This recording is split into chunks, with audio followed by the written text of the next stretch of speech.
ਸਿੱਖਾਂ ਦੇ ਮਕਾਨਾਂ ਨੂੰ ਲੱਗੇ। ਅੱਛਾ, ਸਿੱਖਾਂ ਦੇ ਮਕਾਨਾਂ ਵੀ ਲੱਗੀਆਂ। ਇਹਦਾ ਮਤਲਬ ਮੁਸਲਮਾਨ ਵੀ ਲਾਉਂਦੇ ਸਨ। ਮੁਸਲਮਾਨ ਵੀ ਲਾਉਂਦੇ। ਅੱਛਾ। ਜਿੱਥੇ ਮੁਸਲਮਾਨਾਂ ਦਾ ਜ਼ੋਰ ਸੀ ਮੁਸਲਮਾਨ ਵੀ ਲਾਉਂਦੇ ਸਨ। ਜਿੱਦਣ ਜਹਾ ਪਿਆ ਨਾ ਮਗਰਲਾ, ਅੱਛਾ ਤੇ ਸਾਡੇ ਤੋਂ ਸੜਕ ਜਾਂਦੀ ਸੀ ਪੱਕੀ ਅੰਮ੍ਰਿਤਸਰੋਂ, ਅੱਛਾ। ਹੱਦ ਵੇਚਦੀ ਜਾਂਦੀ ਸੀ। ਹੂੰ। ਉਹ ਸੜਕੇ ਸਾਹ ਬਾਉਣ ਡਿਆ ਸੀ ਅੱਛਾ। ਰਾਤ। ਹੂੰ। ਨਾਲ 2-3 ਸਿਪਾਹੀ ਸੀ। ਹੂੰ। ਉਹਨਾਂ ਜਿਹੇ ਵੇਖਿਆ ਤੇ ਪਿੰਡ ਦੇ ਵਿੱਚ ਅੱਗਾਂ ਲੱਗੀਆਂ ਨੇ ਹੂੰ। ਤੇ ਜਥਾ ਪਿਆ ਸੀ। ਹੂੰ। ਉਹਨਾਂ ਹਰ ਗੱਡੀ ਮੋੜ ਕੇ ਤੇ ਲਾਈਨ ਦੀ ਰਾਹ। ਅੱਛਾ ਅੱਛਾ। ਸੜਕ ਆਉਂਦੀ ਸੀ ਕੱਚੀ ਸਿੱਧੀ। ਹੂੰ। ਪਿੰਡ ਵਿੱਚ ਆਣ ਕੇ ਤੇ ਫਿਰ ਉਹਨਾਂ ਦੇ ਕੋਲ ਵੀ ਨਿੱਕੀ ਕਾਰ ਸੀ ਅੱਛਾ। ਤੇ ਉੱਤੇ ਮਸ਼ੀਨ ਬਿੜੀ ਸੀ। ਅੱਜ ਨੂੰ ਗੰਜ ਮਸ਼ੀਨ ਜਿਹਨੂੰ ਗਨ। ਉਹਨਾਂ ਰਾਮ ਕੇ ਤੇ ਐਲਾਨ ਕਰਾਤਾ ਹੂੰ। ਕਿ ਜੋ ਮੁਸਲਮਾਨ ਹੈ ਆਪਣੇ ਪਿੰਡ ਦੇ ਵਿੱਚ ਇਕੱਠੇ ਹੋ ਜਾਓ, ਅੱਛਾ ਅੱਛਾ। ਘਰਾਂ ਚ ਆ ਜਾਓ। ਹੂੰ। ਜਿਹੜੇ ਬਾਹਰ ਨਿਕਲੇ। ਅੱਛਾ, ਲੋਕੀ ਡਰਦੇ ਹੋਏ ਬਾਹਰ ਫਸਲਾਂ ਵਿੱਚ ਵੜ ਗਏ ਹੋਣਗੇ ਨਾ। ਹਾਂ, ਬਾਹਰ ਸਨ। ਅੱਛਾ। ਬਾਹਰ ਅੰਦਰ ਭੱਜੇ ਸੀ ਫਿਰ। ਹਾਂ ਹਾਂ। ਉਹ ਫਿਰ ਉਹਨਾਂ ਨੇ ਪਿੰਡ ਦੇ ਦੁਆਲੇ ਉਹ ਮਸ਼ੀਨ ਜਿਹੜੀ ਉਹ ਕਾਰ ਫੇਰੀ ਫਿਰ ਹੂੰ। ਤੇ ਮਸ਼ੀਨ ਬਿੜੀ ਸੀ। ਉਹਨੇ ਫਿਰ ਤਬਾਹੀ ਬਥੇਰੀ ਕੀਤੀ। ਅੱਛਾ, ਮਸ਼ੀਨ ਗਨ ਚਲਾਈ ਉਹਨਾਂ ਨੇ? ਹਾਂ, ਤੇ ਉਹਦੇ ਨਾਲ ਵੀ ਬੜੇ ਮਰੇ ਹੋਣੇ ਨੇ। ਬੜੇ ਸਿੱਖ ਵੀ ਮਰੇ, ਮੁਸਲਮਾਨ ਵੀ? ਸਿੱਖ ਹੀ ਮਰੇ, ਮੁਸਲਮਾਨ ਨਹੀਂ ਮਰੇ। ਅੱਛਾ, ਉਹ ਜਿਹੜੇ ਹਮਲਾਵਰ ਉਹਨਾਂ ਨੂੰ ਉਹਨਾਂ ਚਲਾਈ ਉਹਨਾਂ ਨੂੰ ਭਜਾਉਣ ਵਾਸਤੇ ਉਹਨਾਂ ਨੂੰ? ਜਾਣ ਵਾਲਾ। ਅੱਛਾ ਅੱਛਾ। ਫਿਰ ਉਹ ਸਾਹਿਬ ਜਾਣ ਲੱਗਿਆ, ਹੂੰ। ਫੋਨ ਕਰ ਗਿਆ ਲਾਹੌਰ ਹੂੰ। ਭਈ ਇਸ ਵਕਤ ਬੜਾ ਕੰਡਿਆਲੇ ਦੇ ਉੱਤੇ ਜ਼ੁਲਮ ਹੋ ਰਿਹਾ ਹੂੰ। ਤੇ ਕੋਈ ਸੂਰਤ ਨਹੀਂ ਬਚਣ ਦੀ। ਅੱਛਾ। ਗੱਡੀਆਂ ਆਉਣ ਦੇ ਨੇ ਤੈਨੂੰ ਲੈ ਜਾਣ। ਇਹਨਾਂ ਨੂੰ ਆਣ ਕੇ ਕਿਤੇ ਕੰਪ ਚ ਸੁੱਟਣ। ਅੱਛਾ ਅੱਛਾ ਅੱਛਾ। ਔਰ ਗੱਡੀਆਂ ਫਿਰ ਆਈਆਂ ਦਿਨੇ 30 ਫਿਰ ਆਈਆਂ। ਅੱਛਾ। ਉਹਨਾਂ ਦੇ ਵਿੱਚ ਪਾ ਕੇ ਜੋ ਪਰੋਵਾਲ ਜਾ ਸੁੱਟਿਆ। ਪਰੋਵਾਲ? ਪਰੋਵਾਲ ਪਿੰਡ ਸੀ, ਪਰੋਵਾਲ ਪਿੰਡ ਹੈ ਉੱਥੇ? ਹਾਂਜੀ। ਰਾਜਪੂਤਾਂ ਦਾ। ਹਾਂ ਹਾਂ। ਉੱਥੇ ਅੱਛਾ ਵੋਟ ਬਾਟ ਉਹ ਹੀ ਲੈਂਦੇ ਸਨ। ਅੱਛਾ, ਉੱਥੇ ਕੈਂਪ ਸੀ ਬਾਬਾ ਪਰੋਵਾਲ? ਉਹ ਮਾਲਕ ਸਨ ਮੋਟੇ। ਅੱਛਾ। ਵੋਟ ਛੋੜ ਜਦੋਂ ਪੈਂਦੇ ਸੀ ਨਾ, ਉਹ ਵੋਟ ਲੈਂਦੇ ਸਨ ਹੂੰ ਹੂੰ। ਤੇ ਉਹਨਾਂ ਦਾ ਤਲਕਵਾ ਸੀ ਪਿੰਡ ਨਾਲ। ਹੂੰ ਹੂੰ। ਉੱਥੇ ਜਾ ਕੇ ਤੇ ਕੰਪ ਉੱਥੇ ਲੱਗਾ ਸੀ। ਹੂੰ ਹੂੰ। ਉਹ ਫਿਰ ਮਹੀਨਾ ਦਿਨ ਉੱਥੇ ਰਹੇ ਪਰੋਵਾਲ ਚ ਰਹੇ ਮਹੀਨਾ? ਪਰਵਾਲ। ਅੱਛਾ ਅੱਛਾ। ਕੋਈ ਮਾਰ ਦੇਣੇ, ਕੋਈ ਭੱਜ ਜਾਣੇ, ਕੋਈ ਵੱਢੇ ਜਾਣੇ, ਕੋਈ ਜਨਾਨੀਆਂ ਲੈ ਜਾਣੀਆਂ। ਅੱਛਾ, ਹਮਲਾ ਕਰਕੇ ਕੁੜੀਆਂ ਵੀ ਚੁੱਕ ਲੈਂਦੇ ਹਨ ਜਵਾਨਾਂ? ਜਵਾਨਾਂ ਕੁੜੀਆਂ ਚੁੱਕਣੀਆਂ ਛੱਡ ਕੇ ਥਾਣਾ ਵਾੜ ਛੱਡਿਆ ਸੀ ਉਹਨਾਂ ਨੇ। ਓਹੋ। ਜਨਾਨੀਆਂ ਮਾਰਤੀਆਂ, ਹੂੰ। ਵੱਢੀਆਂ ਗਈਆਂ। ਅੱਛਾ, ਥਾਣਾ ਵੱਢ ਦਿੱਤੇ। ਛਾਤੀਆਂ ਵੱਢ ਦਿੱਤੀਆਂ? ਕੋਈ ਫੜ ਕੇ ਲੈ ਗਏ, ਉਹ ਸੌਂਦੇ ਰਹੇ। ਹਾਂ ਹਾਂ। ਹਾਂ। ਬੜੇ ਜ਼ੁਲਮਾਂ ਨਾਲ ਪਾਕਿਸਤਾਨ ਆਜ਼ਾਦ ਹੋਇਆ। ਹੂੰ। ਕਈ ਔਰਤਾਂ ਜਿਹੜੀਆਂ ਦੋ ਤਿੰਨ ਵਾਰੀ ਬਾਅਦ ਵਿੱਚ ਆਈਆਂ ਨੇ? ਪਾਕਿਸਤਾਨ ਬਣਿਆ ਤਾਂ ਬਾਅਦ ਵਿੱਚ ਵੀ ਜਾ ਕੇ ਲਾਦੀਆਂ। ਅੱਛਾ। ਹੂੰ ਹੂੰ। ਯਾਨੀ 3-4 ਸਾਲ ਗੁਜ਼ਰ ਗਏ ਸਨ ਪਾਕਿਸਤਾਨ ਬਣਿਆ ਨੂੰ। ਯਾਨੀ 50 ਦੇ ਏੜ ਵੀ ਆਈਆਂ ਨੇ? ਹਾਂ ਬਿਲਕੁਲ। ਕੋਈ ਪੰਜੀ ਵਾਰੀ ਕੋਈ ਆਈ ਆ, ਕੋਈ 4 ਵਾਰੀ ਆਈ, ਕੋਈ 2 ਵਾਰੀ ਆਈ। ਬਾਬਾ ਜੀ, ਘਰ ਛੱਡਣਾ ਬੜਾ ਔਖਾ ਹੈ ਤੇ ਤੁਸੀਂ ਸਾਰਾ ਕੁਝ ਭਰਿਆ, ਹਰ ਸ਼ਾਈ ਛੱਡ ਦਿੱਤੀ। ਦਿਲ ਕਿਵੇਂ ਕਰ ਰਿਹਾ ਸਾਰਾ ਕੁਝ ਛੱਡ ਕੇ ਤੁਰਨ ਨੂੰ? ਮਾਰੀ ਦਿਆਂ ਡਰ ਖੌਫ ਹੋ ਗਈ ਹੁਣ ਕੀ ਕਰੀਏ, ਜਾਣਾ ਤੇ ਆਈਏ। ਮਾਰੀ ਦੇ ਹੁਣ ਤੈਨੂੰ ਪਤਾ ਵੀ ਜਦੋਂ ਤੈਨੂੰ ਦਿਖਦਾ ਵੀ ਜੇ ਮੈਂ ਨਾ ਨਿਕਲਾਂ ਸਾਰੇ ਜੀ ਮਰਵਾਵਾਂਗਾ। ਨਾਲੇ ਜੀ ਮਰਵਾਵਾਂਗੇ ਤੇ ਨਾਲੇ ਮੈਨੂੰ ਵੀ ਅਗਲੇ ਸਾਈਂ ਮਾਰ ਦੇਣਗੇ। ਗੱਲ ਬੜੀ ਦੂਰ ਜਾਂਦੀ ਹੈ। ਬਾਬਾ ਜੀ ਸਾਨੂੰ ਗੱਲਾਂ ਸੁਣਾਓ, ਇਹ ਬਜ਼ੁਰਗ ਸਾਰੇ ਵੇਖਣਗੇ, ਉਹਨਾਂ ਪਤਾ ਲੱਗੇ ਕਿਵੇਂ ਤੁਸੀਂ ਆਏ ਉਧਰੋਂ, ਕਿੰਨੀਆਂ ਕੁਰਬਾਨੀਆਂ ਦਿੱਤੀਆਂ ਮੁਸਲਮਾਨਾਂ ਨੇ, ਕਿਵੇਂ ਪਾਕਿਸਤਾਨ ਬਣਿਆ। ਸਾਡੇ ਆਉਣ ਵਾਲੀ ਨਸਲ ਨੂੰ ਪਤਾ ਲੱਗੇ ਨਾ ਕਿੰਨੀਆਂ ਕੁਰਬਾਨੀਆਂ ਦਿੱਤੀਆਂ। ਤਹਿਸੀਲ ਤਰਨਤਾਰਨ, ਅੱਛਾ, ਜ਼ਿਲ੍ਹਾ ਅੰਮ੍ਰਿਤਸਰ, ਪਿੰਡ ਕੱਕਾ ਕੰਡਿਆਲਾ ਸੀ। ਅੱਛਾ ਬਾਬਾ ਜੀ, ਫਿਰ ਇਹ ਪਤਾ ਕਿਦੋਂ ਕੋ ਲੱਗਿਆ ਸੀ ਕਿ ਪਾਕਿਸਤਾਨ ਬਣਨ ਲੱਗਾ, ਜੇ ਇੱਥੋਂ ਉੱਠਣਾ ਹੈ ਤੇ ਜਾਣਾ ਹੈ, ਕਿਵੇਂ ਕਰਕੇ, ਕੀ ਸੀ ਉਸ ਟਾਈਮ ਹਾਲਾਤ, ਥੋੜੇ ਦੱਸੋ ਹਾਂ ਕਿਵੇਂ ਨਿਕਲੇ ਫਿਰ? ਕੋਈ ਕਿਸੇ ਨੂੰ ਇਲਮ ਨਹੀਂ ਸੀਗਾ ਵੀ ਉੱਥੋਂ ਉੱਠ ਜਾਣਾ। ਅੱਛਾ ਅੱਛਾ। ਹੌਲੀ ਹੌਲੀ ਹੌਲੀ ਹੌਲੀ ਤੋਹਰੀ ਹੂੰ ਅੰਮ੍ਰਿਤਸਰ ਅੱਗੇ ਲੱਗ ਗਈ। ਅੱਛਾ। ਮਿਸਾਲ ਲਾਹੌਰ ਲੱਗ ਗਈ, ਹਾਂ ਫਲਾਣੇ ਸ਼ਹਿਰ ਲੱਗ ਗਈ, ਐਵੇਂ ਦੀ ਬਾਈ ਆਉਂਦੀ ਸੀ, ਗੱਲਾਂ ਸੁਣਦੇ ਸਾਂ। ਗੱਲਾਂ ਸੁਣਦੇ ਆ। ਅੱਛਾ ਔਰ ਬੱਚਿਆਂ ਨੇ ਜਾਣਾ ਕਿੱਥੇ ਜੀ? ਹੂੰ ਸੁਣਨਾ ਹੀ ਸੀ ਨਾ। ਹਾਂਜੀ ਆਖਣਾ ਬਾਬਾ ਜੀ ਵੱਡੇ ਗੱਲਾਂ ਕਰਦੇ ਲਾ ਕੇ ਸੋਹਣੀ ਲੱਗਦੀਆਂ ਬੈਠਿਆਂ। ਆਖਣਾ ਅੰਮ੍ਰਿਤਸਰ ਅੱਗਾਂ ਗਈਆਂ, ਹਾਂ ਅੱਧਾ ਸੜ ਗਿਆ, ਅੱਛਾ ਉਹ ਬਾਜ਼ਾਰ ਚ ਭੱਜਣਾ ਸੀ ਲੋਕਾਂ ਨੇ। ਅੱਛਾ ਅੱਛਾ ਆਹ ਹਿਸਾਬ ਨਾਲ ਸ਼ਹਿਰ ਉਦੋਂ ਹਰ ਇੱਕ ਹੀ ਸੜ ਗਿਆ ਹਿਸਾਬ ਨਾਲ। ਅੱਛਾ ਸ਼ੇਖਪੁਰੇ ਤੇ ਸੜਿਆ ਸੀ, ਹੂੰ ਹੁਣ ਕਿਤੇ ਹੁੰਦਾ ਮਲੂਮ। ਸ਼ੇਖਪੁਰੇ ਤੇ ਅੱਧਾ ਸੜਿਆ ਸੀ। ਜਦੋਂ ਇੰਜ ਸੁਣਦੇ ਸਾਂ ਬਿਲਾਂ ਮੱਗਾ ਲੱਗੇ ਜਾਂਦੇ ਨੇ ਵੀ ਚਲੋ ਅਸੀਂ ਵੀ ਨਿਕਲੀਏ ਪਿੰਡ ਵਾਲੇ। ਉਹ ਹੁਣ ਇੰਨੀਆਂ ਗੱਲਾਂ ਕੀਤੀਆਂ, ਵੇਖਣਾ ਗੱਲ ਇਹ ਆ, ਹੂੰ ਗੱਲ ਬੜੀ ਦੂਰ ਜਾਂਦੀ ਹੈ। ਬਾਬਾ ਜੀ ਸਾਨੂੰ ਗੱਲਾਂ ਸੁਣਾਓ, ਇਹ ਬਜ਼ੁਰਗ ਸਾਰੇ ਵੇਖਣਗੇ, ਉਹਨਾਂ ਨੂੰ ਪਤਾ ਲੱਗੇ ਕਿਵੇਂ ਤੁਸੀਂ ਆਏ ਉਧਰੋਂ, ਉੱਧਰ ਕਿੰਨੀਆਂ ਕੁਰਬਾਨੀਆਂ ਦਿੱਤੀਆਂ ਮੁਸਲਮਾਨਾਂ ਨੇ, ਕਿਵੇਂ ਪਾਕਿਸਤਾਨ ਬਣਿਆ। ਸਾਡੇ ਆਉਣ ਵਾਲੀ ਨਸਲ ਨੂੰ ਪਤਾ ਲੱਗੇ ਨਾ ਕਿੰਨੀਆਂ ਕੁਰਬਾਨੀਆਂ ਦਿੱਤੀਆਂ। ਜਿਹੜੇ ਨਾ ਮੁਸਲਮਾਨ, ਹਾਂਜੀ ਇਹਨਾਂ ਦਾ ਜ਼ੋਰ ਪੈ ਜਾਏ ਹਾਂ ਤੇ ਉਹਨਾਂ ਦੇ ਭਾਵੇਂ 10 ਵੱਢ ਛੱਡਣ। ਅੱਛਾ ਅੱਛਾ ਘੁੰਮਣ ਦਾ ਚੱਕਾ ਗਿਆ ਸੀ ਟੁੱਟ, ਹਾਂ ਕੌਮ ਤਾਂ ਕੋਈ ਨਹੀਂ ਕਰਦੀ। ਹੂੰ ਇੱਥੇ ਰਾਹ ਦੇ ਵਿੱਚ ਜਾਣੇ ਤੁਰੇ ਅਸੀਂ 2 ਜਣੇ, ਤੇ ਜੇ 10 ਬੰਦੇ ਉਹਨਾਂ ਦੇ ਆ ਗਏ ਨੇ, ਹੂੰ ਉਹਨਾਂ ਨੇ ਵੱਢ ਕੇ ਉਹ ਮਾਰ ਲਏ। ਅੱਛਾ ਅੱਛਾ ਅੱਛਾ ਜਿਹਦਾ ਜ਼ੋਰ ਜਿਹਦੇ ਤੇ ਚੜਦਾ ਸੀ ਉਦੋਂ ਉੱਥੇ। ਤੇ ਜੇ ਸਾਡੇ 10 ਬੰਦੇ ਇੱਥੇ ਤੇ ਉਹਨਾਂ ਦੇ 2 ਨੰਬਰ ਲੱਗਿਆ ਤੇ ਵੱਢ ਕੇ ਤੇ ਪਰਾਂ ਕਰ ਦਿੱਤੇ। ਅੱਛਾ ਅੱਛਾ ਹਾਂ ਸਰ, ਹੌਲੀ ਹੌਲੀ ਹੌਲੀ ਹੌਲੀ ਤੁਹਾਡੀ ਹੂੰ ਜਦੋਂ ਆਮ ਫਿਰ ਜ਼ੋਰ ਪੈ ਗਿਆ, ਅੱਛਾ ਉਦੋਂ ਫਿਰ ਉਹਨਾਂ ਨੇ ਪਿੰਡ ਇਕੱਠੇ ਕਰ ਕਰਕੇ 2 4 ਹੂੰ ਆਖਣਾ ਵੱਡਾ ਪਿੰਡ ਆ ਸਹੀ ਹੈ ਤੇ ਕਾਮਯਾਬ ਨਹੀਂ ਹੋਣਾ। ਪਿੰਡ 2 4 ਉਹਨਾਂ ਇਕੱਠੇ ਕਰਕੇ ਫਿਰ ਪੈ ਜਾਣਾ, ਹੂੰ ਕੋਈ ਮਾਰ ਦੇਣੇ, ਕੋਈ ਭੱਜ ਜਾਣੇ, ਕੋਈ ਵੱਢੇ ਜਾਣੇ, ਕੋਈ ਜਨਾਨੀਆਂ ਲੈ ਜਾਣੀਆਂ। ਅੱਛਾ ਹਮਲਾ ਕਰਕੇ ਕੁੜੀਆਂ ਵੀ ਚੁੱਕ ਲੈਂਦੇ ਹਨ ਜਵਾਨਾਂ। ਜਵਾਨਾਂ ਕੁੜੀਆਂ ਚੁੱਕਣੀਆਂ ਛੱਡ ਕੇ ਥਾਣੇ ਵੱਢ ਛੱਡਿਆ ਸੀ ਉਹਨਾਂ ਨੇ। ਓਹੋ ਜਨਾਨੀਆਂ ਮਾਰਤੀਆਂ, ਹੂੰ ਵੱਢੀਆਂ ਗਈਆਂ, ਅੱਛਾ ਥਾਣੇ ਵੱਢ ਦਿੱਤੇ। ਛਾਤੀਆਂ ਵੜ ਦਿੱਤੀਆਂ। ਕੋ ਫੜ ਕੇ ਲੈ ਗਏ, ਉਹ ਸੌਂਦੇ ਰਹੇ। ਹਾਂ ਹਾਂ, ਬੜੇ ਜ਼ੁਲਮਾਂ ਨਾਲ ਪਾਕਿਸਤਾਨ ਆਜ਼ਾਦ ਹੋਇਆ। ਹੂੰ ਕਈ ਔਰਤਾਂ ਜਿਹੜੀਆਂ 2 3 ਵਰੀ ਬਾਅਦ ਵਿੱਚ ਆਈਆਂ ਨੇ। ਪਾਕਿਸਤਾਨ ਬਣੇ ਤੋਂ ਬਾਅਦ ਵਿੱਚ ਵੀ ਜਾ ਕੇ ਜਾਂਦੀਆਂ। ਅੱਛਾ ਹੂੰ ਯਾਨੀ 3 4 ਸਾਲ ਗੁਜ਼ਰ ਗਏ ਸਨ ਪਾਕਿਸਤਾਨ ਬਣਿਆ ਨੂੰ, ਯਾਨੀ 50 ਦੇ ਏੜ ਵੀ ਆਈਆਂ ਨੇ। ਹਾਂ ਬਿਲਕੁਲ, ਕੋਈ 5 ਵਰੀ ਕੋਈ ਆਈ ਆ, ਕੋਈ 4 ਵਰੀ ਆਈ, ਕੋਈ 2 ਵਰੀ ਆਈ। ਜੇ ਇਸ ਤਰ੍ਹਾਂ। ਬਾਬਾ ਜੀ ਆਪਣਾ ਪਿੰਡੋਂ ਫਿਰ ਤੁਸੀਂ ਕਿਵੇਂ ਨਿਕਲੇ, ਥੋੜਾ ਆਪਣੀ ਕਹਾਣੀ ਦੱਸੋ। ਤੁਹਾਡੇ ਅੱਬੇ ਨੇ ਤੁਹਾਨੂੰ ਦੱਸੀ ਹੋਏਗੀ ਨਾ ਵੀ ਘਰੋਂ ਕੋਈ ਚੁੱਕਿਆ ਕਿ ਇੰਜ ਹੀ ਤੁਰ ਪਏ ਹੋ। ਕੋਈ ਸ਼ੈ ਨਹੀਂ ਚੁੱਕੀ, ਉਸੇ ਤਰ੍ਹਾਂ ਡੰਗਰ ਬੱਧੇ ਖੁਰਲੀਆਂ ਦੇ ਉੱਤੇ। ਉਦੋਂ ਆਂਦੇ ਨੇ ਬੈਂਕ ਨਹੀਂ ਸਨ ਹੁੰਦੇ, ਲੋਕੀ ਘਰਾਂ 'ਚ ਨਾ ਆਪ ਨੂੰ ਛੱਡਦੇ ਆ ਪੈਸੇ ਪੂਸੇ ਆਪਣਾ, ਮਾੜੇ ਮੋਟੇ ਕੋਈ ਕਿਸੇ ਨੇ ਚੁੱਲ੍ਹੇ ਥੱਲੇ ਰੱਖ ਦਿੱਤੇ, ਕਿਸੇ ਨੇ ਕਿੱਥੇ ਕਿੱਥੇ ਰੱਖ ਦਿੱਤੇ। ਉਦੋਂ ਮਾਂ ਥਾਂ ਚ ਸੀ, ਹਾਂ ਕਿੱਡਾ ਵੀ ਮੁਲਾਜ਼ਮ ਹੋਵੇ, ਰੁਪਈਏ 5 ਨਹੀਂ ਉਹਦੀ ਤਨਖਾਹ ਹੁੰਦੀ। ਹਾਂ ਤੇ ਉਹਨੇ ਖਾਣਾ ਕੀ ਸੀ, ਉਹਨੇ ਕਰਨਾ ਕੀ ਸੀ, ਨੱਪਣੇ ਕਿੱਥੇ। ਹਾਂ ਕਿਸੇ ਦੇ ਕੋਲ ਹੋਏ ਤੇ ਕੋਈ 2 4 ਰੁਪਈਏ ਤੇ ਉਹ ਰੱਖ ਛੱਡੇ, ਹਾਂ ਨਾ ਉਹ ਗਾਂ ਚ ਨਾ ਪਿਆ। ਅੱਛਾ ਬਾਬਾ ਜੀ ਮੱਝ ਕੋ ਗਾਂ ਕੋਈ ਸ਼ੈ ਨਹੀਂ ਲਿਆਂਦੀ, ਕੋਈ ਸ਼ੈ ਵੀ ਨਹੀਂ ਲਈ, ਕੋਈ ਸ਼ੈ ਤਨ ਦੇ ਕੱਪੜੇ ਹੀ ਬਸ, ਜੇ ਕੱਪੜੇ ਪਾਏ ਜੀ ਨਿਕਲ ਗਿਆ। ਕੋਈ ਸ਼ੈ ਨਹੀਂ ਲਿਆਂਦੀ, ਇੱਕ ਕੌਲੀ ਵੀ ਨਹੀਂ ਲਿਆਂਦੀ। ਅਸੀਂ ਤੇ ਆਪਣੇ ਘਰ ਲੈ ਕੇ ਬਾਬਾ ਜੀ ਘਰ ਛੱਡਣਾ ਬੜਾ ਔਖਾ ਹੈ, ਤੇ ਤੁਸੀਂ ਸਾਰਾ ਕੁਝ ਭਰਿਆ, ਹਰ ਸ਼ੈ ਹੀ ਛੱਡ ਦਿੱਤੀ। ਦਿਲ ਕਿਵੇਂ ਕਰ ਰਿਹਾ ਸਾਰਾ ਕੁਝ ਛੱਡ ਕੇ ਤੁਰਨ ਨੂੰ? ਮਾਰੀ ਦਿਆਂ, ਡਰ ਖੌਫ ਹੋ ਗਈ ਹੁਣ ਕੀ ਕਰੀਏ, ਜਾਣਾ ਤੇ ਆਈਏ। ਮਾਰੀ ਦੇ। ਹੁਣ ਤੈਨੂੰ ਪਤਾ ਵੀ ਜਦੋਂ ਤੈਨੂੰ ਦਿਖਦਾ ਵੀ ਜੇ ਮੈਂ ਨਾ ਨਿਕਲਾਂ ਸਾਰੇ ਜੀ ਮਰਵਾਵਾਂਗਾ, ਨਾਲੇ ਜੀ ਮਰਵਾਵਾਂਗੇ ਤੇ ਨਾਲੇ ਮੈਨੂੰ ਵੀ ਅਗਲੇ ਸਾਈਂ ਹਾਂ ਮਾਰ ਦੇਣਗੇ। ਇਸ ਤਰ੍ਹਾਂ ਨਿਕਲਿਆ ਸੀ।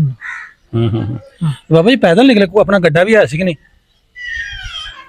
ਗੱਡੇ ਵੀ ਹੁੰਦੇ ਉਦੋਂ? ਜਦੋਂ ਨਿਕਲਿਆ ਨਾ ਹਾਂ ਸਾਡੇ ਪਿੰਡ ਦੇ ਉੱਤੇ ਜਸੇ ਆਹੀ 2। ਅੱਛਾ ਪਿਆ ਸੀ, ਜੱਸਾ ਪਿਆ ਸੀ ਪਿੰਡ 'ਚ? 2 ਜਸੇ ਥੋੜੀ ਉਹ ਗੱਲ ਸੁਣੋ। ਹਾਂ ਇੱਕੀਆਂ ਬਾਈਆਂ ਪਿੰਡਾਂ ਦੇ ਅੱਛਾ ਇਕੱਠੇ ਹੋ ਗਏ। ਹਾਂ ਪਿੰਡ ਬੜਾ ਵੱਡਾ ਹੈ ਤੇ ਨਹੀਂ ਕਾਮਯਾਬ ਹੋਣਾ, ਅੱਛਾ ਇਹਨਾਂ ਨਾਲ ਜਸਾ ਪਿਆ ਸੀ। ਤੇ ਫਿਰ ਵੀ ਗੱਲ ਇਹ ਆ ਵੀ ਕੋ ਬਚ ਗਿਆ ਸੀ, ਕੋ ਵੱਢੇਗਾ, ਕੋ ਮਾਰੇਗਾ। ਅੱਛਾ ਬਾਬਾ ਪਿੰਡ ਦੇ ਜੋ ਜੱਸਾ ਪਿਆ ਤੇ ਫਿਰ ਉਹਨਾਂ ਦਾ ਜੱਸਾ ਕਾਮਯਾਬ ਹੋਇਆ ਕਿ ਬਚ ਬਚਾ ਹੋ ਗਿਆ, ਕਿ ਹੋਏ ਸ਼ਹੀਦ ਹੋਏ ਮੁਸਲਮਾਨ? ਬੜੇ ਅੱਛਾ ਮੁਸਲਮਾਨ ਸ਼ਹੀਦ ਵਾਵਾ ਹੋਏ ਤੇ ਸਿੱਖ ਵੀ ਹੋਏ ਸੀ। ਅੱਛਾ ਦੋਵਾਂ ਪਾਸੇ ਮਰੇ ਉਧਰੋਂ ਉਧਰ ਦੋਵਾਂ ਪਾਸੇ ਹੈ ਬਾਬਾ ਜੀ ਅੱਗਾਂ ਵੀ ਲੱਗੀਆਂ ਮਸਜਿਦਾਂ ਨੂੰ ਜਾਂ ਆਪਣੇ ਗੁਰਦੁਆਰਿਆਂ ਨੂੰ ਜਾਂ ਇੰਝ ਘਰਾਂ ਨੂੰ ਲੱਗੀਆਂ ਸਿੱਖਾਂ ਦੇ ਮਕਾਨਾਂ ਨੂੰ ਵੀ ਲੱਗੀਆਂ। ਅੱਛਾ ਸਿੱਖਾਂ ਦੇ ਮਕਾਨਾਂ ਵੀ ਲੱਗੀਆਂ ਇਹਦਾ ਮਤਲਬ ਮੁਸਲਮਾਨ ਵੀ ਲਾਉਂਦੇ ਸਨ ਮੁਸਲਮਾਨ ਵੀ ਲਾਉਂਦੇ। ਅੱਛਾ ਜਿੱਥੇ ਮੁਸਲਮਾਨਾਂ ਦਾ ਜ਼ੋਰ ਸੀ ਮੁਸਲਮਾਨ ਵੀ ਲਾਉਂਦੇ ਸਨ। ਹੂੰ ਜਿੱਥੇ ਮੁਸਲਮਾਨ ਘੱਟ ਸੀ ਉੱਥੇ ਮੁਸਲਮਾਨਾਂ ਦਾ ਉਹ ਲਾਉਂਦੇ ਸਨ। ਅੱਛਾ ਅੱਛਾ ਤੁਸੀਂ ਆਪਣੇ ਪਿੰਡ ਦੇ ਹਾਲਾਤ ਸਾਨੂੰ ਦੱਸੋ ਦੂਸਰਿਆਂ ਦੇ ਲੱਗਦੇ ਤਾਂ ਹਰ ਜਗ੍ਹਾ ਸਾਂ ਮੈਂ ਤੁਹਾਨੂੰ ਆਪਣੇ ਪਿੰਡ ਦੀ ਗੱਲ ਕਰਨਾ ਕਿ ਪਿੰਡ ਵਿੱਚ ਲੱਗੀ ਅੱਗ ਉੱਗ ਆਪਣੇ ਪਿੰਡ 'ਚ ਤੁਹਾਡੇ 'ਚ ਹਾਂ ਪਿੰਡ 'ਚ ਲੱਗੀ ਹੈ ਹੂੰ ਸਿੱਖਾਂ ਦੇ ਮਕਾਨਾਂ। ਅੱਛਾ ਮਸਜਿਦਾਂ 'ਚ ਤਾਂ ਨਹੀਂ ਲੱਗੀ ਨਹੀਂ ਅੱਛਾ ਅੱਛਾ ਬਾਬਾ ਫਿਰ ਪੈਦਲ ਹੀ ਨਿਕਲੇ ਘਰੋਂ ਪੈਦਲ ਨਹੀਂ ਨਿਕਲੇ ਉੱਥੋਂ ਗੱਡੀ ਜਿੱਦਣ ਜਹਾ ਪਿਆ ਨਾ ਮਗਰਲਾ ਅੱਛਾ ਤੇ ਸਾਡੇ ਤੋਂ ਸੜਕ ਜਾਂਦੀ ਸੀ ਪੱਕੀ ਅੰਮ੍ਰਿਤਸਰੋਂ ਅੱਛਾ ਹੱਦ ਵਜਦੀ ਜਾਂਦੀ ਸੀ ਹੂੰ ਉਹ ਸੜਕੇ ਸਾਹ ਬਾਉਣ ਡਿਆ ਸੀ ਅੱਛਾ ਰਾਤ ਹੂੰ ਨਾਲ ਦੋ ਤਿੰਨ ਸਿਪਾਹੀ ਸੀ ਹੂੰ ਉਹਨਾਂ ਜਿਹੇ ਵੇਖਿਆ ਤੇ ਪਿੰਡ ਦੇ ਵਿੱਚ ਅੱਗਾਂ ਲੱਗੀਆਂ ਨੇ ਹੂੰ ਤੇ ਜਸਾ ਪਿਆ ਸੀ ਹੂੰ ਉਹਨਾਂ ਹਰ ਗੱਡੀ ਮੋੜ ਕੇ ਤੇ ਲਾਈਨ ਦੀ ਰਾਤ ਅੱਛਾ ਅੱਛਾ ਸੜਕ ਆਉਂਦੀ ਸੀ ਕੱਚੀ ਸਿੱਧੀ ਹੂੰ ਪਿੰਡ ਵਿੱਚ ਆਣ ਕੇ ਤੇ ਫਿਰ ਉਹਨਾਂ ਦੇ ਕੋਲ ਵੀ ਨਿੱਕੀ ਕਾਰ ਸੀ ਅੱਛਾ ਤੇ ਉੱਤੇ ਮਸ਼ੀਨ ਬਿੜੀ ਸੀ ਅੱਜ ਨੂੰ ਗਾਂ ਮਸ਼ੀਨ ਜਿਹਨੂੰ ਗਨ ਉਹਨਾਂ ਰਾਨ ਕੇ ਤੇ ਐਲਾਨ ਕਰਾਤਾ ਹੂੰ ਕਿ ਜੋ ਮੁਸਲਮਾਨ ਹੈ ਆਪਣੇ ਪਿੰਡ ਦੇ ਵਿੱਚ ਇਕੱਠੇ ਹੋ ਜਾਓ ਅੱਛਾ ਅੱਛਾ ਘਰਾਂ ਚ ਆ ਜਾਓ ਹੂੰ ਜਿਹੜੇ ਬਾਹਰ ਨਿਕਲੇ ਅੱਛਾ ਲੋਕੀ ਡਰਦੇ ਹੋਏ ਬਾਹਰ ਫਸਲਾਂ ਵਿੱਚ ਵੜ ਗਏ ਹੋਣਗੇ ਨਾ ਹਾਂ ਬਾਹਰ ਸਨ ਅੱਛਾ ਬਾਹਰ ਅੰਦਰ ਭੱਜੇ ਸੀ ਫਿਰ। ਹਾਂ ਹਾਂ ਉਹ ਫਿਰ ਉਹਨਾਂ ਨੇ ਪਿੰਡ ਦੇ ਦੁਆਲੇ ਉਹ ਮਸ਼ੀਨ ਜਿਹੜੀ ਉਹ ਕਾਰ ਫੇਰੀ ਫਿਰ ਹੂੰ ਤੇ ਮਸ਼ੀਨ ਬਿੜੀ ਸੀ ਉਹਨੇ ਫਿਰ ਤਬਾਹੀ ਬਥੇਰੀ ਕੀਤੀ। ਅੱਛਾ ਮਸ਼ੀਨ ਗਨ ਚਲਾਈ ਉਹਨਾਂ ਨੇ ਹਾਂ ਤੇ ਉਹਦੇ ਨਾਲ ਵੀ ਬੜੇ ਮਰੇ ਹੋਣੇ ਨੇ ਬੜੇ ਸਿੱਖ ਵੀ ਮਰੇ ਤੇ ਮੁਸਲਮਾਨ ਵੀ ਸਿੱਖ ਹੀ ਮਰੇ ਮੁਸਲਮਾਨ ਨਹੀਂ ਮਰੇ ਅੱਛਾ ਉਹ ਜਿਹੜੇ ਹਮਲਾਵਰ ਉਹਨਾਂ ਨੂੰ ਉਹਨਾਂ ਚਲਾਈ ਉਹਨਾਂ ਨੂੰ ਭਜਾਉਣ ਵਾਸਤੇ ਉਹਨਾਂ ਨੂੰ ਜਾਣ ਵਾਲਾ। ਅੱਛਾ ਅੱਛਾ ਫਿਰ ਉਹ ਸਾਹਿਬ ਜਾਣ ਲੱਗਿਆ ਹੂੰ ਫੋਨ ਕਰ ਗਿਆ ਲਾਹੌਰ ਹੂੰ ਭਈ ਇਸ ਵਕਤ ਬੜਾ ਕੰਡਿਆਲੇ ਦੇ ਉੱਤੇ ਜ਼ੁਲਮ ਹੋ ਰਿਹਾ ਹੂੰ ਤੇ ਕੋਈ ਸੂਰਤ ਨਹੀਂ ਬਚਣ ਦੀ ਅੱਛਾ ਗੱਡੀਆਂ ਆਉਣ ਦੇ ਨੇ ਤੈਨੂੰ ਲੈ ਜਾਣ ਇਹਨਾਂ ਨੂੰ ਆਣ ਕੇ ਕਿਤੇ ਕੰਮ ਪੁੱਛ ਸੁੱਟਣ ਅੱਛਾ ਅੱਛਾ ਅੱਛਾ ਉਹ ਗੱਡੀਆਂ ਫਿਰ ਆਈਆਂ ਦਿਨੇ 30 ਫਿਰ ਆਈਆਂ ਅੱਛਾ ਉਹਨਾਂ ਦੇ ਵਿੱਚ ਪਾ ਕੇ ਜੋ ਪਰੋਵਾਲ ਜਾ ਸੁੱਟਿਆ ਪਰੋਵਾਲ ਪਰੋਵਾਲ ਪਿੰਡ ਸੀ ਪਰਵਾਲ ਪਿੰਡ ਹੈ ਉੱਥੇ ਹਾਂਜੀ ਰਾਜਪੂਤਾਂ ਦਾ ਹਾਂ ਹਾਂ ਉੱਥੇ ਅੱਛਾ ਵੋਟ ਬਾਟ ਉਹ ਹੀ ਲੈਂਦੇ ਸਨ ਅੱਛਾ ਉੱਥੇ ਕੈਂਪ ਸੀ ਬਾਬਾ ਪਰੋਵਾਲ ਉਹ ਮਾਲਕ ਸਨ ਮੋਟੇ ਅੱਛਾ ਵੋਟ ਛੋੜ ਜਦੋਂ ਪੈਂਦੇ ਸੀ ਨਾ ਉਹ ਵੋਟ ਲੈਂਦੇ ਸਨ ਹੂੰ ਤੇ ਉਹਨਾਂ ਦਾ ਤਲਕਵਾ ਵਾਈ ਪਿੰਡ ਨਾਲ ਹੂੰ ਉੱਥੇ ਜਾ ਕੇ ਤੇ ਕੰਮ ਉੱਥੇ ਲੱਗਾ ਸੀ ਹੂੰ ਉਹ ਫਿਰ ਮਹੀਨਾ ਦਿਨ ਉੱਥੇ ਰਹੇ ਪਰਵਾਲ ਚ ਰਹੇ ਬਿਨਾ ਪਰਵਾਲ ਅੱਛਾ ਅੱਛਾ ਬਾਬਾ ਜੀ ਉੱਥੇ ਕਿਤੇ ਬਾਹਰ ਮੈਦਾਨ ਵਿੱਚ ਰਹੇ ਜਾਂ ਕੋਈ ਡੇਰਾ ਸੀ ਕੋਈ ਹਵੇਲੀ ਸੀ ਜਿੱਥੇ ਪਿੰਡ ਸਨ ਉਹਨਾਂ ਪਿੰਡ ਸੀ ਉਹਨਾਂ ਦੇ ਨਹੀਂ ਪਿੰਡ ਤੇ ਆਇਆ ਸੀ ਮਤਲਬ ਰਹੇ ਕਿੱਥੇ ਉਦੋਂ ਕੋਈ ਹਵੇਲੀ ਸੀ ਹਵੇਲੀ ਵਿੱਚ ਰਹੇ ਜਾਂ ਬਾਹਰ ਇੰਜ ਬਾਹਰ ਪਿੰਡ ਤੋਂ ਬਾਹਰ ਨਾਲ ਬੈ ਗਏ ਸਾਰੇ ਹੁਣ ਇੱਕ ਹਵੇਲੀ ਚ ਆਏ ਨਹੀਂ ਹਾਂਜੀ ਹਾਂਜੀ ਵਾਹ ਬਾਬਾ ਮੁਲਕ ਸੀ ਇਕੱਠਾ ਹਾਂ ਹਾਂ ਕੁਝ 10 ਜੀ ਆ ਘਰ ਚ 10 ਜੀ ਆ ਉਹ ਘਰ ਅੱਛਾ ਅੱਛਾ 10 ਜੀ ਆ ਉਹ ਘਰ ਹੂੰ ਮਹੀਨਾ ਉੱਥੇ ਰਹੇ ਫਿਰ ਮਹੀਨਾ ਉੱਥੇ ਰਹੇ ਤੇ ਉਹਨਾਂ ਨੇ ਆਖਿਆ ਵੀ ਜਿਹੜੀ ਸ਼ਾਇਦ ਦੀ ਲੋੜ ਆ ਅੱਛਾ ਉਹ ਬਾਗ ਬਾਹਰ ਖਲੋਤਾ ਹੂੰ ਵੱਡ ਫੂਕੀ ਜਾਓ ਦਾਣੇ ਜਿਹੜੇ ਨੇ ਉਹ ਅੰਦਰ ਭਰੇ ਪਏ ਨੇ ਹੂੰ ਤੇ ਖਰਾਸ ਆ ਢੱਗੇ ਜੇ ਖਰਾਸ ਨਾਲ ਪੀ ਕੇ ਖਾਈ ਜਾਓ ਹੂੰ ਮਹੀਨਾ ਦਿਨ ਉੱਥੇ ਕੱਢਿਆ ਅੱਛਾ ਬਾਬਾ ਉਹ ਪਰੋਵਾਲ ਮੁਸਲਮਾਨਾਂ ਦਾ ਪਿੰਡ ਸੀ ਮੁਸਲਮਾਨਾਂ ਦੇ। ਅੱਛਾ ਅੱਛਾ ਮੁਸਲਮਾਨਾਂ ਨੇ ਉਹ ਬੈਂਡ ਦਾ ਤੁਹਾਨੂੰ ਕਿਹਾ ਵੀ ਖਾਓ ਇਹ ਤੋਂ ਸਾਰਾ ਕੁਝ ਜੋ ਮਰਜ਼ੀ ਆ ਖਰਾਸ ਤੇ ਢੱਗੇ ਲੈ ਕੇ ਤੇ ਪੀ ਕੇ ਖਾਓ ਮੁਸਲਮਾਨਾਂ ਦਾ ਪਿੰਡ ਅੱਛਾ ਅੱਛਾ ਕਿੰਨੇ ਕੁ ਦਿਨ ਉੱਥੇ ਮਹੀਨਾ ਰਹੇ ਫਿਰ ਮਾਲਕ ਉਹ ਰਾਜਪੂਤ ਸੀ ਅੱਛਾ ਉਹਦਾ ਪਤਾ ਕੀ ਸੀ ਨਾ ਰਾਜਪੂਤ ਜਿਹੜਾ ਮਾਲਕ ਕਹਿੰਦੇ ਪਏ ਪਿੰਡ ਦਾ ਇੱਕ ਨਾ ਫਕੀਰ ਸਨ ਸੀ ਹਾਂ ਇੱਕ ਨਾ ਅਕਰਮ ਸੀ ਇਹ ਪਰਵਾਲ ਦੇ ਹਾਂ ਪਰਵਾਹ ਅੱਛਾ ਅੱਛਾ ਪਤਾ ਨਹੀਂ ਵੀ ਫਕੀਰ ਸਨ ਚਾਚਾ ਹੀ ਉਹ ਕਿ ਅਕਰਮ ਚਾਚਾ ਹੀ ਉਹ ਅੱਛਾ ਇਹ ਚਾਚਾ ਭਤੀਜਾ ਹਾਂ ਚਾਚਾ ਭਤੀਜਾ। ਬਹੁਤ ਤਗੜੇ ਸਨ ਉਹਦਾ ਮਤਲਬ ਸਾਮੀ ਹੈ ਬੜੇ ਸਹੀ ਅਮੀਰ ਤਰੀਨ। ਬੜੇ ਸਾਜਦਾਰ ਸੀ। ਅੱਛਾ ਅੱਛਾ ਹਾਂ। ਸਹੀ। ਫਿਰ ਉੱਥੋਂ ਕਿਵੇਂ ਨਿਕਲੇ ਬਾਬਾ ਜੀ ਮਹੀਨੇ ਕੁ ਬਾਅਦ? ਉੱਥੋਂ ਫਿਰ ਮੁਲਕ ਹੋਰ ਵੀ ਆਣ ਕੇ ਉੱਥੇ ਹੀ ਬੈਠਾ ਸੀ। ਅੱਛਾ। ਕੰਪ ਬੜਾ ਢੇਰ ਲੱਗਾ ਸੀ। ਹੂੰ ਹਾਂ ਸਹੀ। ਚੌਖੇ ਥਾਂ 'ਚ ਹੂੰ ਫਿਰ ਐਲਾਨ ਹੋਇਆ ਵੀ ਫਲਾਣੇ ਦਿਨ ਕੰਪ ਤੁਰਨਾ ਹੈ। ਹੂੰ ਉਦੋਂ ਫਿਰ ਕੰਪ ਜਾ ਸੀ ਨਿਕਲ ਕੇ ਜੋ ਜੀ ਸਾਰੇ ਨਿਕਲ ਕੇ ਪੈਦਲ? ਪੈਦਲ ਹੀ। ਅੱਛਾ ਅੱਛਾ। ਪੈਦਲ ਹੀ ਨਿਕਲ ਕੇ ਤੋੜ ਫਿਰ ਆਏ ਹੂੰ ਲਾਹੌਰ ਫਿਰ। ਬਾਬਾ ਜੀ ਤੁਸੀਂ ਸਾਰੇ ਘਰ ਦੇ ਇਕੱਠੇ ਸੋ? ਹਮ। ਤੁਹਾਡੇ ਘਰ ਦੇ ਮਾਂ ਭੈਣਾਂ ਭਰਾ ਪਿਓ ਸਾਰੇ ਇਕੱਠੇ ਸੋ ਤੁਸੀਂ ਘਰ ਵਾਲੇ ਸਾਰੇ? ਸਾਡੇ ਉਦੋਂ ਕੰਮ ਕੋਈ ਕਰਦਾ ਹੀ ਨਹੀਂ, ਕੰਮ 'ਚ ਸਾਡੇ ਛੱਡਿਆ ਸੀ ਲੋਕਾਂ ਨੇ। ਮੈਂ ਨਾ ਤੁਸੀਂ ਸਾਰੇ ਜਾਣੇ ਇਕੱਠੇ ਆਏ ਸੋ ਉਧਰੋਂ? ਤੁਹਾਡੇ ਘਰ ਵਾਲੇ ਮੈਂ ਗੱਲ ਕਰਨੇ ਆ। ਆਹ ਘਰ ਤੇਰਾ ਅੱਬਾ ਤੇਰੀ ਅੰਮੀ ਤੇਰੀ ਭੈਣਾਂ ਤੇਰਾ ਭਰਾ ਇਕੱਠੇ ਸਾਰੇ ਇਕੱਠੇ ਸੋ ਤੁਸੀਂ? ਅੱਛਾ ਅੱਛਾ। ਇਕੱਠੇ ਆਏ। ਹੂੰ ਹੂੰ। ਅਸੀਂ ਤਾਂ ਜੀ ਉਦੋਂ ਆਏ ਹੀ ਹੋਵੇ ਸਾਂ ਅੱਛਾ ਬਾਬਾ ਤੇ ਕਿੱਥੋਂ ਦੀ ਆਏ ਸੋ? ਮਾਂ ਪਿਓ ਨੂੰ। ਪਾਕਿਸਤਾਨ ਦਾਖਲ ਕਿੱਥੋਂ ਦੀ ਹੋਏ ਸੋ? ਅਸੀਂ ਤੇ ਜਿੱਦਣ ਜਸੇ ਪਏ ਨੇ ਨਾ ਹਾਂ। ਉਦੋਂ 2-3 ਦਿਨ ਅੱਗੋਂ ਚਲਾ ਗਿਆ। ਹੂੰ ਉਹ ਬਟਾਲੇ ਸ਼ਹਿਰ ਦੇ ਵਿੱਚ। ਅੱਛਾ ਤੁਸੀਂ ਬਟਾਲੇ ਜਾ ਕੇ ਬਹਿ ਗਏ? ਬਟਾਲੇ ਜਾ ਕੇ ਉੱਥੇ ਹੂੰ ਉੱਥੇ ਬਹਿ ਗਏ। ਅੱਛਾ ਮਹੀਨਾ ਦਿਨ ਉੱਥੇ ਕੱਢਿਆ। ਅੱਛਾ। ਫਿਰ ਉੱਥੋਂ ਪੈਦਲ ਕਾਫਲੇ ਆਇਆ ਫਿਰ ਉਹ ਤਾਂ ਕਾਫਲੇ ਨਾਲ ਰਲ ਕੇ ਆਏ ਫਿਰ ਕਾਫਲੇ। ਬਟਾਲੇ ਚੋਂ? ਅੱਛਾ ਅੱਛਾ। ਕਾਫਲਾ ਆਇਆ ਇੱਥੇ ਆਣ ਕੇ ਜਸੜ ਆਇਆ ਸਟੇਸ਼ਨ। ਜੱਸੜ? ਜਸੜ ਹਾਂ ਜੱਸੜ ਸਟੇਸ਼ਨ ਉੱਥੇ ਆਏ ਤੁਸੀਂ? ਹਾਂ। ਉੱਥੋਂ ਆਣ ਲੰਘੇ। ਜੱਸੜ ਵੀ ਆਂਦੇ ਬਹੁਤ ਜ਼ਿਆਦਾ ਸਿੱਖ ਵੜੀਚਾ ਸੀ। ਸਾਰੇ ਵੱਡੀ ਦੇ ਆਣ ਕੇ ਹੂੰ। ਸਾਰੇ ਵੱਡੇ ਇਦੋਂ ਸਿੱਖ ਵੀ ਆਂਦੇ ਉੱਥੇ ਬਹੁਤ ਜ਼ਿਆਦਾ ਵੜੀਚਾ ਹੈ ਨਾ ਜੱਸੜ ਸਟੇਸ਼ਨ ਤੇ? ਸਾਰੇ ਵੱਡੇ ਹਨ। ਹੂੰ। ਜਿੱਥੇ ਜ਼ੋਰ ਪੈਂਦਾ ਸੀ ਚੱਲ ਕੋਈ ਵੀ ਨਹੀਂ ਕਰਦਾ। ਅੱਛਾ। ਸਾਰੇ ਵੱਡੀ ਦੇ ਹੂੰ। ਉਹਨਾਂ ਦਾ ਜ਼ੋਰ ਪੈਂਦਾ ਸੀ ਉਹ ਮੁਸਲਮਾਨਾਂ ਨੂੰ ਵੜਦੇ ਜੇ ਮੁਸਲਮਾਨਾਂ ਦਾ ਜ਼ੋਰ ਪੈਂਦਾ ਸੀ ਇਹ ਵੜਦੇ ਹਨ। ਬਾਬਾ ਜੀ ਤੁਹਾਡੇ ਸਾਰੇ ਘਰ ਦੇ ਵਿੱਚ ਕੋਈ ਸ਼ਹੀਦ ਨਹੀਂ ਹੋਇਆ? ਸਾਰੇ ਆ ਗਏ ਸੀ ਤੁਸੀਂ? ਅਸੀਂ ਸਾਰੇ ਆ ਗਏ। ਤੁਹਾਡੇ ਖਾਨਦਾਨ ਚ ਹੋਰ ਮਾਮਿਆਂ ਚੋਂ ਫੁੱਫੀਆਂ ਚ ਕੋਈ? ਅਸੀਂ ਸਾਰੇ ਆ ਗਏ। ਮਾਮੇ ਫੁੱਫੀਆਂ ਕਿਹੜੇ ਉਹ ਪਿੰਡ 'ਚ ਸੀ। ਨਹੀਂ ਨਹੀਂ ਮੈਂ ਕਿਹਾ ਉਹ ਵੀ ਆ ਗਏ ਹਾਂ ਇੱਧਰ ਕਿ ਨਹੀਂ? ਲਾਂਬੇ ਆਉਣਗੇ ਕੋਈ ਇਸੇ ਤਰ੍ਹਾਂ ਹੀ ਆ ਕੇ ਕੋ ਮਾਰੇ ਵੀ ਗਏ ਸਨ। ਹੂੰ। ਉਹ ਕੋਈ ਰਿਸ਼ਤੇਦਾਰ ਚਲਾੜੀ ਸੀ ਚਲਾੜੀ। ਅੱਛਾ ਅੱਛਾ। ਉੱਥੋਂ ਹੀ ਸਾਰੇ ਵੱਡੇ ਗਏ ਸੀ। ਅੱਛਾ ਅੱਛਾ। ਕੋਈ 2-3 ਜੀ ਬਚੇ ਸਾਰੇ ਵੱਡੇ ਗਏ। ਅੱਛਾ ਅੱਛਾ। ਇਹ ਤੁਹਾਡੇ ਖਾਨਦਾਨ ਦੇ ਵਿੱਚ ਫਿਰ ਖਾਨਦਾਨ ਹੀ ਹੁੰਦਾ ਨਾ ਮਾਮੇ ਫੁੱਫੇ ਖਾਨਦਾਨ ਹੀ ਹੈ ਆਹ ਫਿਰ ਸ਼ਹੀਦ ਤੇ ਫਿਰ ਹੋਏ ਇਹਨਾਂ ਵਿੱਚੋਂ? ਹੈ। ਆਹੋ ਹੂੰ ਸਹੀ ਹੈ। ਤੇ ਬਾਬਾ ਜੀ ਫਿਰ ਇੱਥੇ ਜਦੋਂ ਆ ਗਏ ਫਿਰ ਆਣ ਕਿੱਥੇ ਬਹਿ ਗਏ ਪਾਕਿਸਤਾਨ ਆਣ ਕੇ? ਫਿਰ ਆਣ ਕੇ ਬਹਿ ਗਏ ਸ਼ੇਖਪੁਰੇ। ਅੱਛਾ ਅੱਛਾ ਇੱਥੇ ਆ ਗਏ ਹਾਂ। ਇੱਥੇ ਆ ਗਏ। ਸਹੀ ਸਹੀ। ਬਾਬਾ ਜੀ ਕਦੀ ਟਾਈਮ ਜਿਵੇਂ ਸਾਰਾ ਕੁਝ ਆਪਣੀ ਅੱਖੀ ਵੇਖਿਆ ਉਦੋਂ ਦੱਸਿਆ ਜਿਹੜੀ ਮੈਨੇ ਗੱਲਾਂ ਦੱਸੀਆਂ ਇਹ ਕਦੀ ਚੇਤਾ ਆਇਆ ਕਦੀ ਕਿ ਨਹੀਂ? ਐਵੇਂ ਦੀਆਂ ਗੱਲਾਂ ਪੁਰਾਣੀਆਂ ਆਉਂਦੀਆਂ ਚੇਤਾ? ਚੇਤਾ ਆਉਂਦਾ ਖਾਬਾਂ ਵੀ ਆਉਂਦੀਆਂ ਨੇ। ਹੂੰ। ਖਾਬਾਂ ਵੀ ਆਉਂਦੀਆਂ ਆਪਣੇ ਪੇਟ ਜੰਮਣ ਪਾਉਣ ਜਿੱਥੋਂ ਦੀ ਹੋਵੇ। ਅੱਛਾ ਜੀ। ਦਿਲ ਨਹੀਂ ਕੀਤਾ ਕਦੀ ਆਪਣਾ ਪਿੰਡ ਵੇਖਣ ਨੂੰ ਵੀ ਮੈਂ ਜਾਵਾਂ? ਸਭ ਕੁਝ ਕਰਦਾ ਦਿਲ ਵੀ ਕਰਦਾ ਪਰ ਜਾ ਨਹੀਂ ਜਾਂਦਾ। ਹੂੰ ਤੇ ਨਾ ਇਹ ਜਾ ਕੇ ਅਸੀਂ ਕਰਨਾ ਵੀ ਉੱਥੇ ਕੀ ਆ ਹੂੰ ਜਦੋਂ ਸਾਡਾ ਉੱਥੇ ਚੱਲਾ ਹੀ ਕੋਈ ਨਹੀਂਗਾ। ਹੂੰ ਹੂੰ। ਮੈਨੂੰ ਦਿਲ ਕਰਦਾ ਮਤਲਬ ਐਵੇਂ ਦਾ ਸਾਡਾ ਘਰ ਸੀ ਵੇਖੀਏ ਤੇ ਇੰਜ ਪਿੰਡ ਸੀ ਇਵੇਂ ਦੀਆਂ ਗੱਲਾਂ ਤੇ ਚੇਤਾ ਆਉਂਦੀਆਂ? ਚੇਤਾ ਤਾਂ ਸਭ ਕੁਝ ਆਉਂਦਾ ਪਰ ਅਸੀਂ ਕਰ ਕੀ ਸਕਦੇ ਹਾਂ ਉੱਧਰ ਜਾ ਕੇ। ਬਾਬਾ ਟਾਈਮ ਉਹ ਸਹੀ ਹੁੰਦਾ ਕਿ ਹੁਣ ਦਾ ਟਾਈਮ ਸਹੀ ਜਦੋਂ ਇਕੱਠੇ ਵਸਦੇ ਹੋ ਸਾਰੇ ਜੇ ਪਾਕਿਸਤਾਨ ਨਹੀਂ ਬਣਿਆ ਆਜ਼ਾਦ ਨਹੀਂ ਸੀ ਅਜੇ ਹੋਇਆ ਸਾਰੇ ਮਜ਼ਹਬ ਇਕੱਠੇ ਸਨ ਉਹ ਟਾਈਮ ਸਹੀ ਸੀ ਹੁਣ ਦਾ? ਟਾਈਮ ਜਿਹੜਾ ਹੈਗਾ ਹਾਂ। ਟਾਈਮ ਤੇ ਅਸਲ ਦਾ ਉਦੋਂ ਜਿਹੜਾ ਸੀ ਨਾ ਜਿਹੜਾ ਸੀ ਨਾ ਟਾਈਮ ਟਾਈਮ ਜੇ ਸੱਚੀ ਪੁੱਛਣਾ ਤੇ ਉਦੋਂ ਬਿਹਤਰ ਸੀ। ਅੱਛਾ ਜੀ। ਪਰ ਉਦੋਂ ਗੱਲ ਇਹ ਆ ਵੀ ਮਾਇਆ ਨਹੀਂ ਸੀ ਦੁਨੀਆ ਕੋਲ। ਹੁਣ ਤੇ ਦੁਨੀਆ ਬੇਮਕਰਾਰ। ਬਾਬਾ ਟਾਈਮ ਕਿਵੇਂ ਬਿਹਤਰ ਸੀ ਮਸਲਨ ਪਿਆਰ ਮੁਹੱਬਤ ਜ਼ਿਆਦਾ ਸੀ ਜਾਂ ਕੀ ਸੀ? ਨਹੀਂ ਪਿਆਰ ਉਦੋਂ ਜ਼ਿਆਦਾ ਸੀ।